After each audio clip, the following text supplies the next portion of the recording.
সন্দেশখালী থানার পুলিশের বড়সড় সাফল্য। ডাকাতি হওয়ার 48 ঘন্টার মধ্যে পুরো ডাকাত দল ও ডাকাতি হওয়া গয়না টাকা পয়সা সহ 6 ডাকাতকে গ্রেফতার করল পুলিশ। সন্দেশখালী থানার মণিপুর এলাকার ঘটনা। মণিপুর এলাকায় এক বধূ বাড়িতে একাই ছিলেন। একা থাকার সুযোগ কাজে লাগিয়ে 6 ডাকাত দল তার বাড়িতে হানা দেয়। বাড়ির দরজা ভেঙে সশস্ত্র ডাকাত দল ওই বধূকে মারধর করে। বাড়িতে থাকা সোনা আর রূপোর গয়না এবং টাকা নিয়ে চম্পট দেয়। এরপর চিৎকার চেঁচামেচিতে এলাকার বাসিন্দারা ছুটে আসে এবং খবর দেওয়া হয় পুলিশকে। সন্দেশখালী থানার পুলিশ ঘটনাস্থলে গিয়ে পুরো বিষয়টি খতিয়ে দেখে তদন্ত শুরু করে। তদন্তের 48 ঘন্টার মধ্যে 6 ডাকাতকে গ্রেফতার করেছে পুলিশ।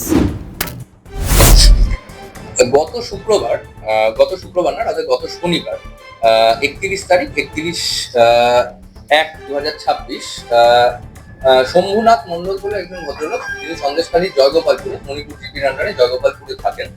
উনি সন্দেশখালী থানায় একটা অভিযোগ জানান যে তার আগের দিন রাত্রে, অর্থাৎ শুক্রবার রাত্রে ওনার বাড়িতে মাঝরাত্রিবেলা একটি ডাকাতির ঘটনা ঘটে। লোকজনকে ভয় দেখিয়ে বাড়িতে যা গোল্ড অর্নামেন্টস ছিল আর কিছু বিলঙ্গিংস, সেগুলো 3-4 জন লোক এসে ডাকাতি করে নিয়ে যায় বলে অভিযোগ করে।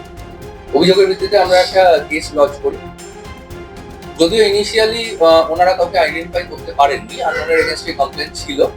পরে আমরা আমাদের সোর্স ইনফরমেশনের ভিত্তিতে কিছু সন্দেহভাজন লোকজনকে আইডেন্টিফাই করি। 4 জন সন্দেহভাজনকে অ্যারেস্ট করা হয়: নীতিশ মণ্ডল, সঞ্জয় মণ্ডল, পঙ্কজ রয় এবং কমলেশ মিস্ত্রি। এনাদের অ্যারেস্ট করা হয় হচ্ছে গত সোমবার অ্যারেস্ট করার পরে ওনারা ওনাদের অপরাধ স্বীকার করেন। তারপরে ওনাদের কোর্টে পেশ করা হয়, ওদের পুলিশ রিমান্ডে নেওয়া হয়। রিমান্ড পিরিয়ডে যা যা সোনার গয়না অভিযোগ মাফিক যেগুলো ডাকাতি হয়েছিল, সেই সবটাই গতকাল আমরা রিকভার করি।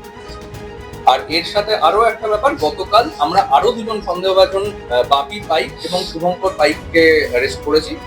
এনাদের 2 জনকে আজকে কোর্টে পেশ করা হচ্ছে, পুলিশ রিমান্ড নেওয়া হবে। এরাও এদের এই ক্রাইমে ইনভলভ। আমাদের ভিডিও ভালো লাগলে লাইক ও শেয়ার করুন। কমেন্ট সেকশনে আপনাদের মতামত জানান।